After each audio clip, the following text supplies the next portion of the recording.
Se llamaba Yeshua, y a él probablemente le agradaba. Según la etimología más popular, el nombre quiere decir llave salva. Filón de Alejandría, filósofo judío contemporáneo de Jesús, dice en una de sus obras que Jesús significa salvación del Señor. Se lo había puesto su padre el día de su circuncisión. Era un nombre tan corriente en aquel tiempo que había que añadirle algo más para identificar bien a la persona. El historiador judío Flavio Josefo menciona en sus escritos no menos de 10 personas de la época de Jesús que llevan este mismo nombre. Antes del exilio a Babilonia, la forma de este nombre era Josué. En su pueblo, la gente lo llamaba Yeshua bar Yosef, Jesús, el hijo de José. En otras partes le decían Yeshua Anotri, Jesús el de Nazaret. En la Galilea de los años 30 era lo primero que interesaba conocer de una persona, de dónde es, a qué familia pertenece. Si se sabe de qué pueblo viene y de qué grupo familiar es, se puede conocer ya mucho de su persona. En esta cultura, la identidad de una persona arranca de su grupo. No interesa tanto la descripción psicológica del individuo cuanto el grupo al que pertenece. Para la gente que se encontraba con él, Jesús era Galileo. No venía de Judea, tampoco había nacido en la diáspora, en alguna de las colonias judías establecidas por el imperio. Provenía de Nazaret, no de Tiberíades, era de una aldea desconocida, no de la ciudad santa de Jerusalén. Todos sabían que era hijo de un artesano, no de un recaudador de impuestos ni de un escriba. ¿Podemos saber qué significaba en los años 30 ser un judío de Galilea? Bajo el imperio de Roma. Jesús no tuvo ocasión de conocer de cerca ni a César Augusto ni a Tiberio, pues nunca pisaron su pequeño país, sometido al imperio de Roma desde que el general Pompeyo entró en Jerusalén la primavera del año 63 a.C. Sin embargo, oyó hablar de ellos y pudo ver su imagen grabada en algunas monedas. Jesús sabía muy bien que dominaban el mundo y eran los dueños de Galilea. Lo pudo comprobar mejor cuando tenía alrededor de 24 años. Antipas, tetrarca de Galilea, vasallo de Roma, edificó una nueva ciudad a orillas de su querido lago de Genesaret y la convirtió en la nueva capital de Galilea. Su nombre lo decía todo. Antipas la llamó Tiberíades en honor de Tiberio, el nuevo emperador que acababa de suceder a Octavio Augusto. Los galileos debían saber quién era su Señor Supremo.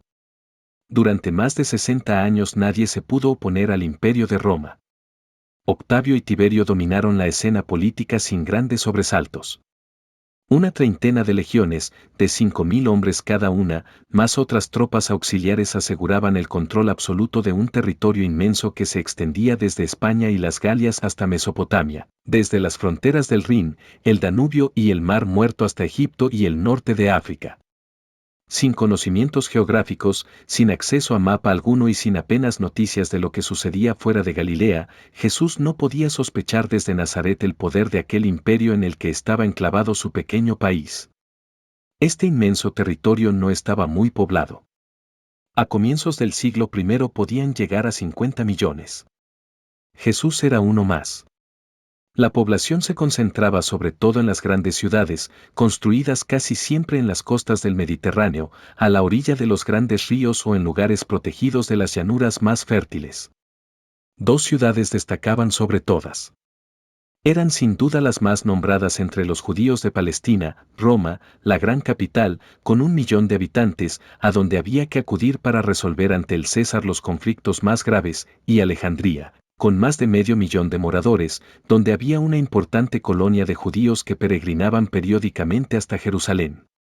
Dentro de este enorme imperio, Jesús no es sino un insignificante Galileo, sin ciudadanía romana, miembro de un pueblo sometido.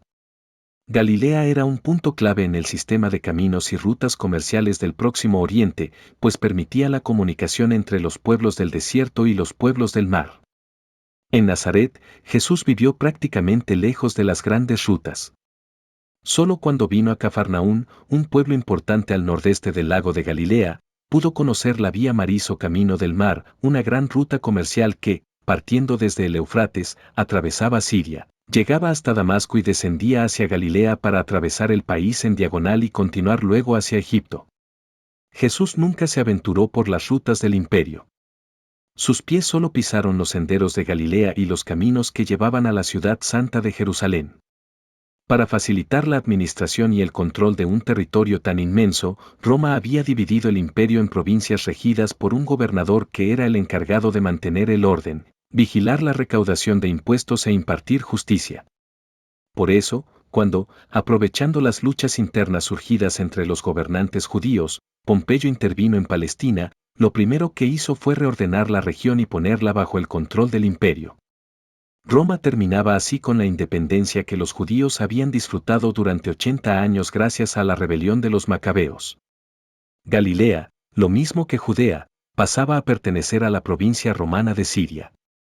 Era el año 63 a.C.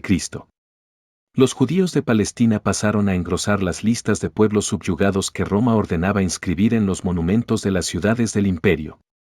Cuando un pueblo era conquistado tras una violenta campaña de guerra, la victoria era celebrada de manera especialmente solemne.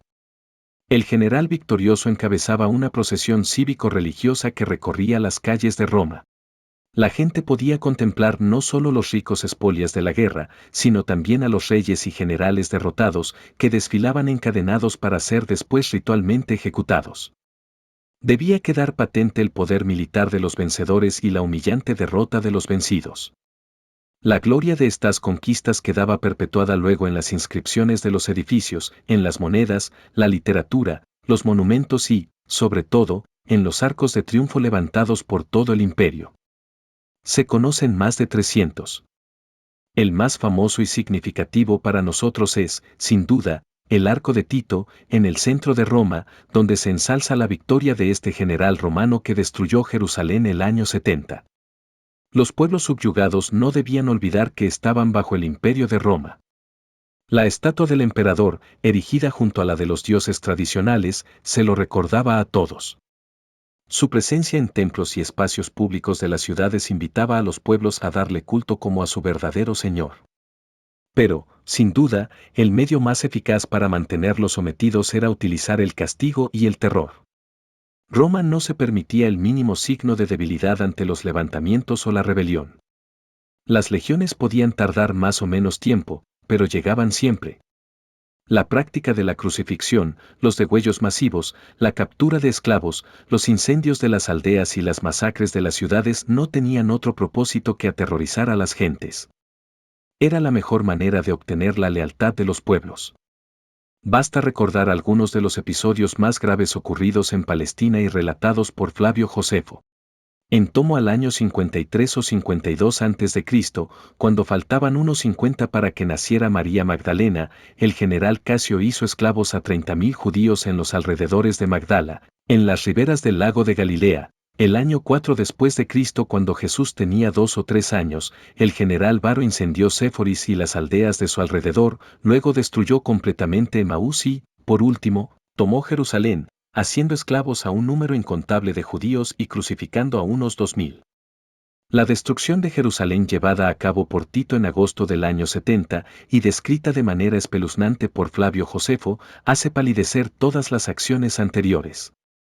Según el historiador judío, las tropas romanas solo buscaban destruir la ciudad y asolar la tierra para castigar y aterrar al pueblo judío para siempre.